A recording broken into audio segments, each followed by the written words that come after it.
Assalamualaikum warahmatullahi wabarakatuh. Salam, Om Swastiastu, Namo Buddhaya, dan salam kebajikan bagi kita semua. Di sini saya Muhammad Ramadhani. Saya akan mempresentasikan artikel ilmiah saya yang berjudul Analisis Hukum Dagang di Era Revolusi Industri 4.0. Yang pertama yaitu saya akan menjelaskan terlebih dahulu terkait pendahuluan, kemudian akan diikuti dengan pinjam pustaka, metode penelitian, hasil dan pembahasan, dan terakhir yaitu penutup. Yang pertama yaitu pendahuluan. Artikel ilmiah ini dilatar belakangi oleh adanya perubahan revolusi industri 4.0, lalu adanya perkembangan teknologi dari zaman ke zaman, kemudian adanya pentingnya teknologi dalam kehidupan terlebih untuk informasi dan sarana komunikasi. Kemudian juga berkaitan dengan adanya perkembangan hukum dagang yang ada di Indonesia.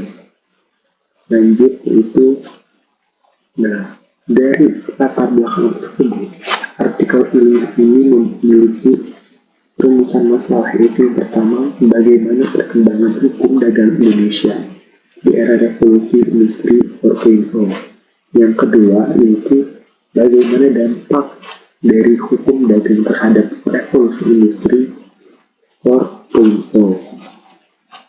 Kemudian tujuan dari artikel ilmiah ini itu untuk menjelaskan perkembangan hukum dagang Indonesia di era revolusi industri 4.0 dan juga untuk mendeskripsikan dampak hukum dagang di era revolusi industri 4.0. Lanjut yaitu manfaat yang akan didapat dari artikel ilmiah ini, yaitu untuk manfaat teoritisnya yaitu dapat menambah wawasan tentang peran hukum dagang di era revolusi industri 4.0, dan manfaat praktisnya bagi masyarakat yaitu manfaat menambah wawasan tentang peran hukum dagang di era revolusi industri 4.0, dan bagi peneliti sendiri yaitu mendapatkan informasi dari penelitian yang diteliti tentang analisis peran hukum dagang di era revolusi industri 4.0. Nah, di sini penulis mengambil pinjam pustaka terkait dengan sejarah hukum dagang. Karena apa? Karena dari judul analisis hukum dagang di era revolusi industri 4.0 itu berkaitan dengan perkembangan dari zaman ke zaman. Oleh karena itu, saya di sini mengambil pinjam pustaka berupa sejarah hukum dagang dan revolusi industri 4.0. Kemudian yang dijadikan acuan penelitian terdahulu oleh saya di sini yaitu terkait pengaruh revolusi industri 4.0 terhadap sistem hukum dan kebijakan penggunaan dalam teknologi Indonesia oleh Herwantono, Kalijunjung Hasibuan, Loso Judijanto di tahun 2023. Kemudian ada juga penelitian yang kedua, yaitu aturan hukum bisnis perusahaan dalam sudut pandang kebinekaan Pancasila pada era industri 4.0 di Indonesia oleh Rashida Bintang Muhammad di tahun 2022. Metode penelitian yang digunakan oleh saya yaitu metode penelitian yuridis normatif. Metode yuridis normatif ini didekatkan juga dengan analisis perundang-undangan. Saya menggunakan 3 bahan hukum, yaitu bahan primer, sekunder, dan tersier.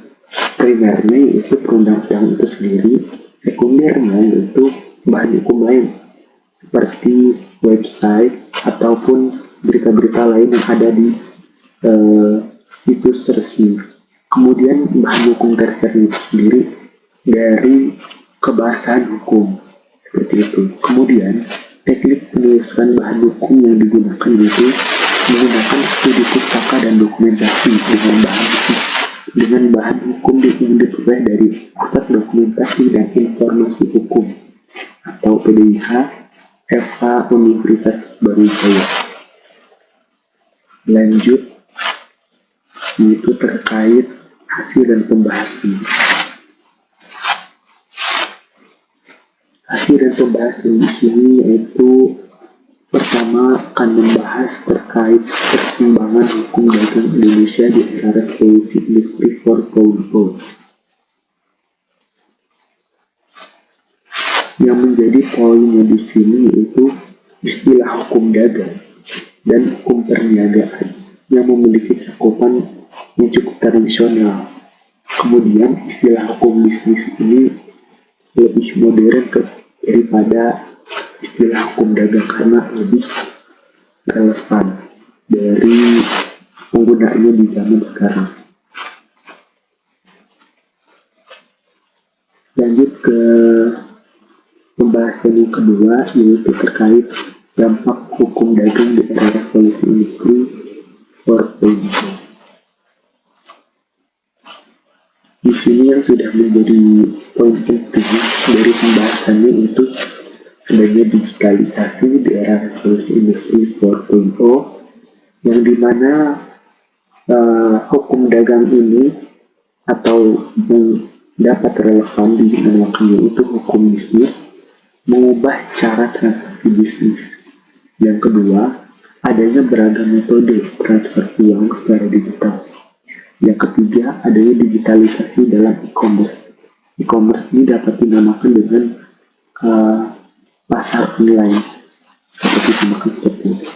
Yang keempat yaitu adanya persoalan hukum dalam e-commerce lintas negara ataupun perdagangan online antar satu negara dengan negara lainnya. Kemudian dari adanya latar belakang tersebut, rumusan masalah, tujuan, metode penelitian, dan pembahasan ini tadi sudah dibahas terkait adanya dampak hukum dagang dan perkembangan hukum dagang itu sendiri di era revolusi industri 4.0. Di sini saya dapat menyimpulkan bahwa era revolusi industri 4.0 menuntut adanya reformasi dalam sistem hukum untuk menyesuaikan dengan perkembangan teknologi, terutama dalam transaksi digital dan e-commerce. Dengan penyesuaian ini, Indonesia dapat membangun lingkungan hukum yang adaptif, memberikan perlindungan hukum yang lebih baik, dan meningkatkan daya saing ekonomi global. Kemudian, diharapkan juga untuk penelitian selanjutnya agar lebih lanjut mengenai penyusunan kerangka hukum yang responsif terhadap perkembangan teknologi, digital dan ekonomi modern, termasuk regulasi e-commerce, perlindungan konsumen digital, dan transaksi lintas antar negara. Kemudian juga dapat disimpulkan bahwa itu dapat disebutkan yaitu hukum dagang sudah tidak lagi relevan dengan adanya perkembangan dagang. Yang relevan adalah hukum bisnis yang kini kita pakai seperti itu. Kemudian dapat dilihat daftar pustaka yaitu terdapat sekitar 7 daftar pustaka yang telah dikutip, yaitu termasuk bahan buku, jurnal, dan korporat seperti itu.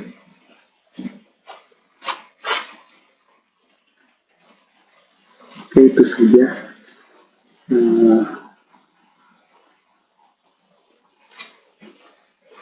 presentasi dari saya Muhammad Rian Ramadhani dengan NIM 2501010111030. Terima kasih. Mohon maaf apabila banyak kesalahan dalam kata ataupun dalam presentasi, kurang lebihnya mohon maaf. Assalamualaikum warahmatullahi wabarakatuh.